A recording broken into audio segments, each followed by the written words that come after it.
Assalamualaikum warahmatullahi wabarakatuh. Eh, Terima kasih buat teman-teman yang mampir ke channel Sinau Bonsai ya. Untuk konten hari ini saya akan mencoba membagikan bagaimana cara memilih bahan untuk cangkok bahan sancang ya. Bagaimana sih bahan yang harus kita pilih untuk mendapatkan hasil cangkok yang bagus, yang mempunyai pertumbuhan akar yang keliling ya. Biasanya kita untuk bahan bonsai itu kita sukanya akar yang keliling ya, yang rata, yang setiap sisi ada, biasanya seperti itu. Lah, gimana cara supaya pertumbuhan akar itu bisa di semua sisi? Nah, caranya bisa kita tentukan dari cara kita memilih bahan yang akan kita cangkok. Saya biasanya menggunakan bahan sancang. Kalau untuk bahan sancang itu biasanya saya cangkok angin ya. Saya cangkok angin, jadi cangkok angin itu cangkok tanpa media. Bahan mana yang bagus untuk kita aplikasikan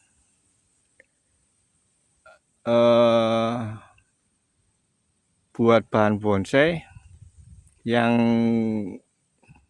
kita tanam dari bahan cangkok ya. Kita lihat dulu bahan seperti apa yang bagus dicangkok. Ini saya sudah di kebun, kita lihat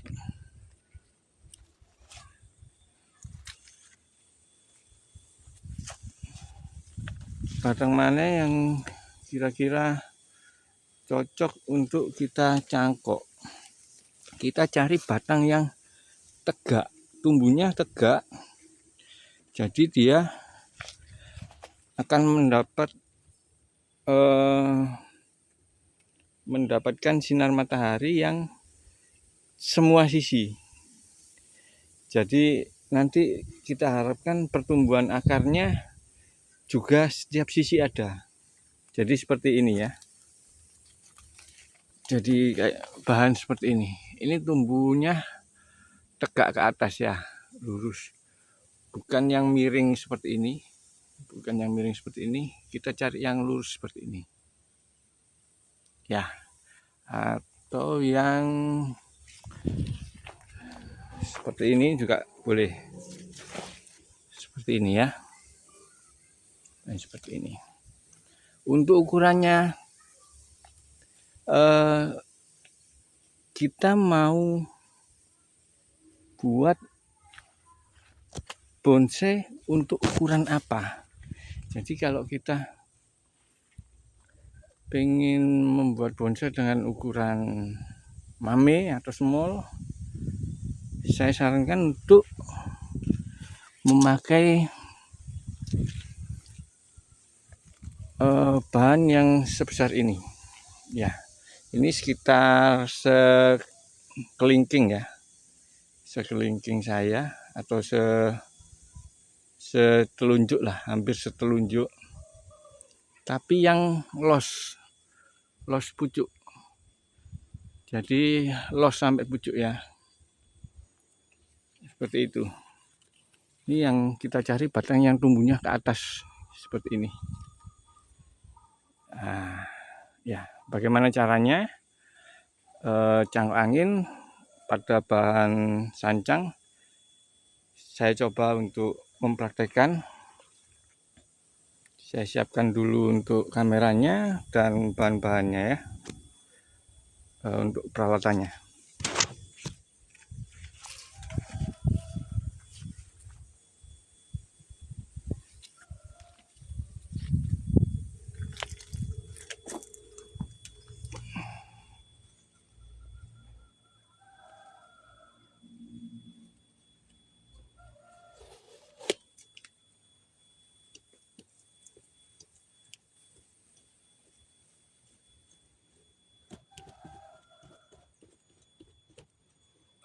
Bentar.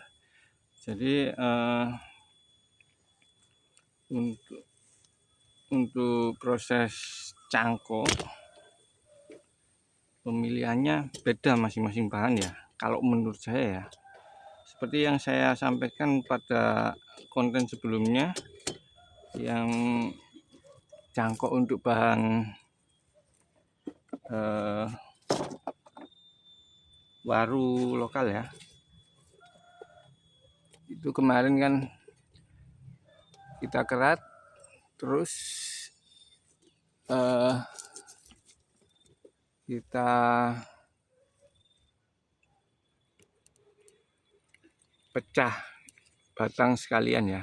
Tapi kalau untuk bahan sancang ini tidak perlu ya, kalau menurut saya. Jadi metode yang saya lakukan hanya cangkok angin aja. Jadi kita kerat aja, terus habis itu kita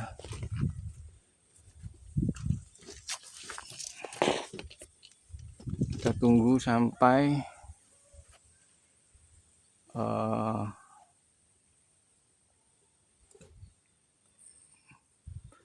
bahan tersebut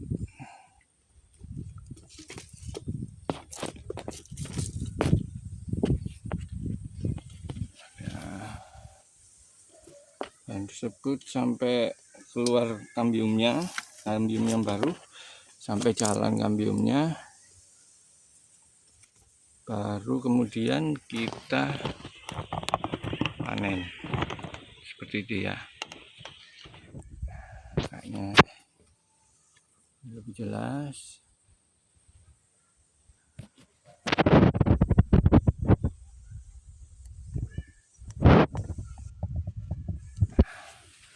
Pada bahan ini ya, yang ada di depan saya ini, pada bahan ini ya, kita akan coba cangkok bahan ini. Ini dapat kita lihat ya, di sini ada nodusnya ya, ini titik tumbuh.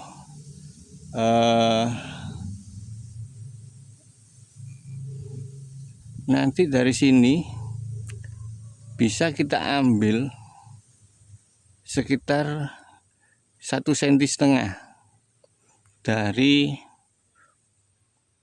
bawah mata tunas ya. Jadi kita kerat sini, nanti tergantung kita ya sebenarnya.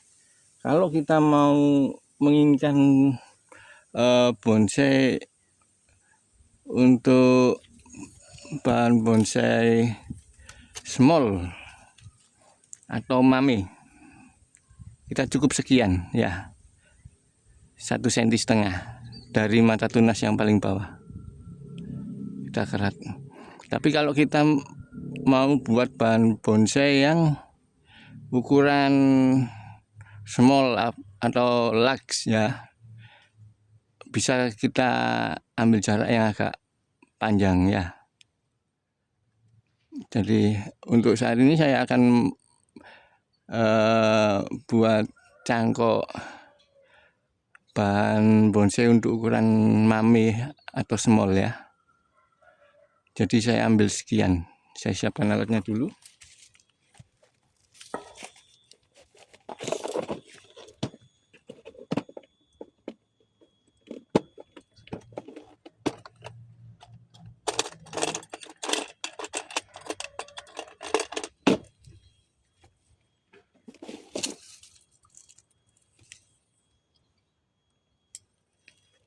Ini dari sini ya, dari sini kita ambil jarak 1,5 cm saja.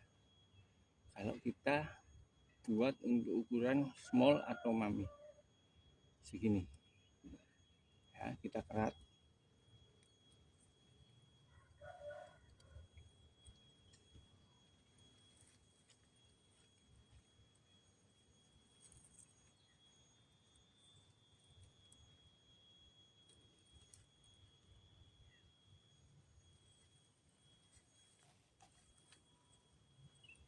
Sebenarnya mudah ya untuk perbanyakan bahan bonsai sancang ini ya, kita bisa stek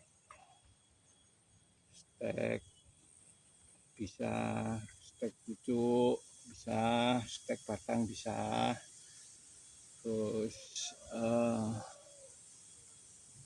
cangkok bisa. Untuk bahan sancang ini lebih mudah, terus kita memilihnya juga nggak harus yang kalau yang kemarin yang untuk bahan bonsai waru lokal kita pilih internodusnya yang pendek ya, jadi jarak antar mata tunasnya pendek, jadi luasnya yang pendek. Kalau untuk sancang saya rasa tidak perlu ya, karena sancang itu tunas akan tumbuh di mana saja ya, kita potong di sini pun dia bisa tumbuh tunasnya ya, tidak harus di mata tunas.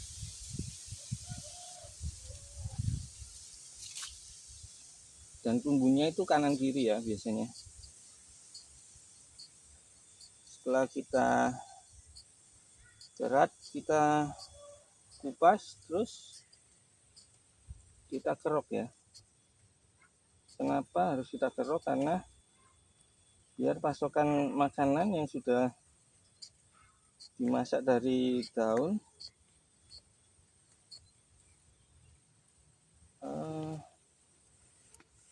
nggak sampai ke bawah ya, nggak sampai turun ke bawah.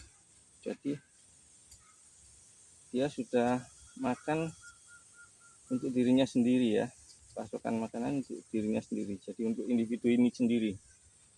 Makanya kita stop di sini biar cepat pertumbuhan kambium yang kita harapkan, sehingga dari kambium tersebut mudah tumbuh akar.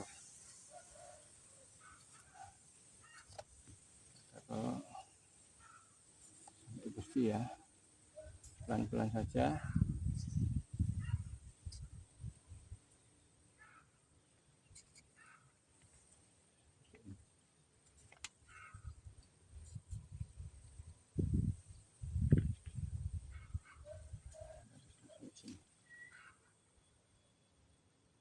Nggak perlu terlalu panjang ya ini jaraknya, nggak perlu, karena kita cangkoknya cangkok angin.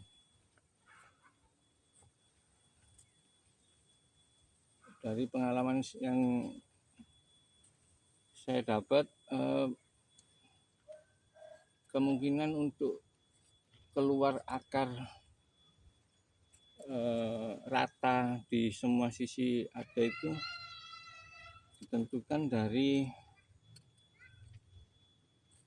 pertumbuhan cabangnya ini yang kita ambil bahannya ini. Terus berikutnya ditentukan dari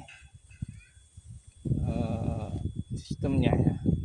Kalau kita pakai media cangkok seperti cangkok biasanya, saya itu jarang mendapatkan akar yang memutar rata di semua sisi ya. Jadi sementara seperti itu dulu ya untuk cangkok bahan sancang.